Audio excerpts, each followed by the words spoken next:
আজকে একটা অন্যরকম গল্প শোনাচ্ছি, যেটা সত্যি কাহিনী। পটি চোর।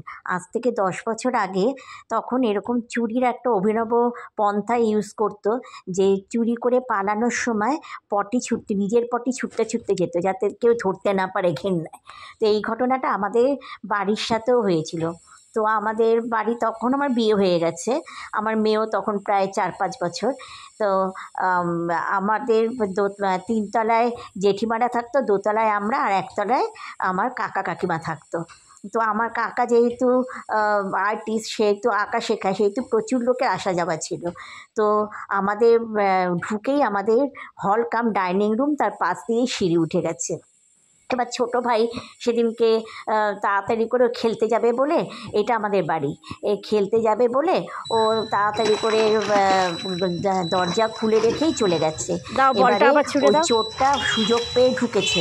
ঢুকে কী করেছে, আমাদের যে আলমারি একটা সামনের, মানে ওপরে চলে গেছে, দোতলায় উঠে আমাদের যে জামা কাপড়ের আলমারি, সেই আলমারিতে শুধু জামা কাপড়ই থাকে, এত বোকা।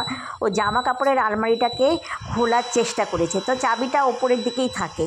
তো জানলো কী করে জানি না, ওইটা খুলে ওখান থেকে জামা কাপড় নিয়েছে, আর অন্য কোনো কিছু পায়নি। তখন উল্টো পাল্টা ওখানে পটি ফেলে দিয়ে চলে গেছে। আবার জেঠিমার ঘরে গেছে, জেঠিমার ঘরে গিয়েও কাঠের আলমারিতে ওই মানে 300-400 টাকা থাকতো, আর ঘড়ি টড়ি থাকতো, ওইগুলো নিয়ে আবার ওখানে সামনে পটি ফেলে দিয়ে চলে গেছে। নিজেরই পটি কিন্তু এগুলো।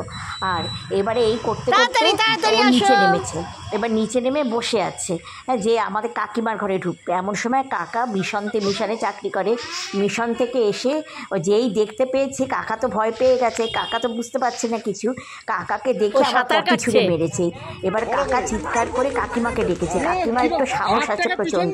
কাকিমা ওই চিৎকার শুনে ওকে চোর চোর বলে যেই চিৎকার করতে গেছে, সঙ্গে সঙ্গে ও পটি ছুটতে ছুটতে বেরিয়ে গেছে। এটা পুরো নিজের পটি ছুটতে ছুটতে বেরিয়ে গেছে। গন্ধে সারা বাড়ি একদম করছে। তারপরে সুইপার দিয়ে সেগুলো পরিষ্কার করা হয়। এটা হাসিও পায়, আবার